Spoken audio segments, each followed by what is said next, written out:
आलुखौ बेसे बायना जानो दा बेखायनो अर्गानिक आलु गायदों आङो जानो आन्थाल' फाननायनि आन्था नङा आलु दं बेहाय ओमफ्राय बे जाबाय थासिमला जों थासिमला होनो बे कालारबो दङ बेबो 1800 ल' आरो एडिडास इजि बेबो दङ बे एकदम अफर प्राइसआव दा 1800 बेबो 1800 लोगोफोर जोंहा डिमापुरनि सासे फंबाया अनलाइन इन्स्टाग्रामाव माखासे आइडिखौ होखागोन आङो इन्स्टाग्राम आइडियाव बिथाङा अनलाइन जुथा फानदों दा क्रिसमासनि अफारबो दोननाय जादों अफारबो होनाय जादों माखासे भिडिअ हरदों बिथाङा फंबाया डिमापुरनि बर' बेखायनो बांद्राय बर' रोङा आरोना थेवबो रायलायदों आरोना मोजाङैनो रायलायदों दा फंबायनि माखासे इन्स्टाग्राम आइडि वाट्सएप नाम्बार आं बेखौ होना दोनगोन जाय बिथांमोना बिथांनि जुथाखौ मोजां मोनो बा मोजां नुदों लाबानो जाबाय नै माखासे स्क्रिनाव देखायगासिनो दङ बेफोरनो जाबाय जुथा आरो नोंथांमोना बेखौ अनलाइननि गेजेरजों अर्डार खालामनो हागोन वाट्सएपआवबो खालामनो हागोन आरो इन्स्टाग्रामावबो खालामनो हागोन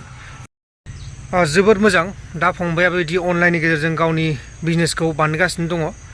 आरो नोंथांमोना जुदि नांगौबा जुथाफोर गाननो लुगैदोंबा नांगौबा अर्डार खालामबानो जाबाय खम दामावनो मोनगोन जोबोर मोजां मोजां जुथाफोर बेफोर जुथाफोरखौ फानगोन आरो नोंथांमोना अर्डार खालामनानै लानो हागोन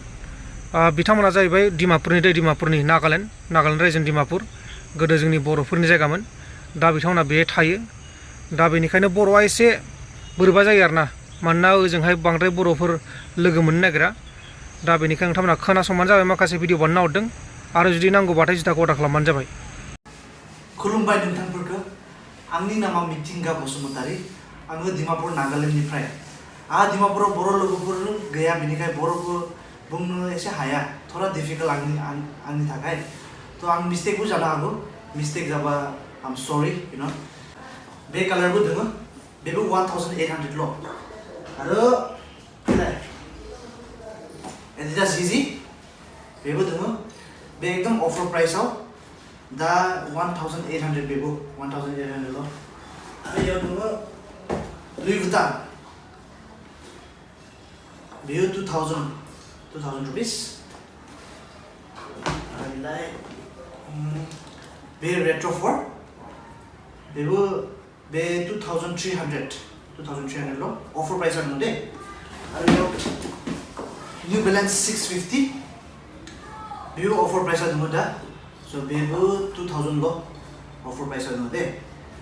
आरो यहाँ सेन्टर दङ याव बेयो एडिडास इजि बे 1000 आरो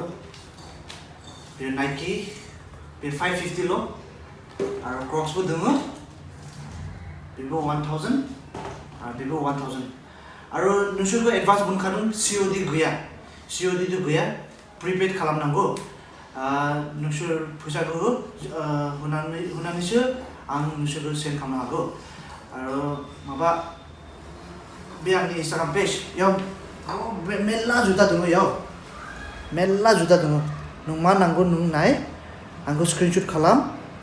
आरो आंखौ वाट्सएपआव सेन्ड खालामबानो जागोन आंनि वाट्सएप नाम्बारा बे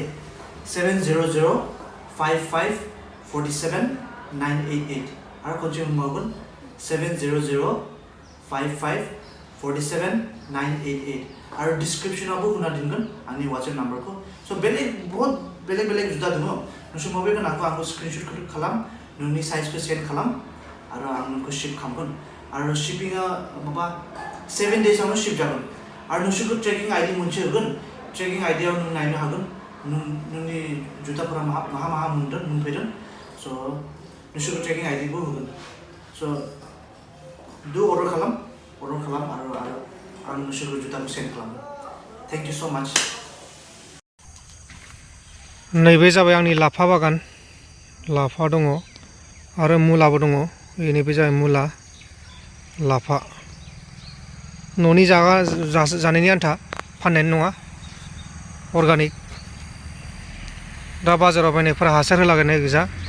दा बे हासारबो गैया गोबोरनि हासार दं आरो दंबाबो एसेबो आरो नैबे जाबाय जिगाब खोबनाया जाबाय आलुखौ बेसे बायना जानो दा बेखायनो अर्गानिक आलु गायदों आङो जानो आन्थाल' फाननायनि आन्था नङा आलु दं बेहाय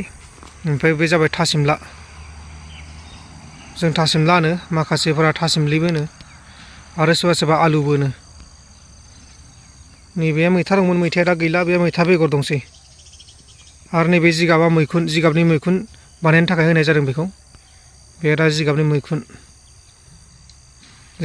बानायगोन आरोना बेखौ। उनावसो जागोन, मथा मथि आरो नांबावगौ 8 मास नांबावगोन। नैबेनो जाबाय आंनि आबाद।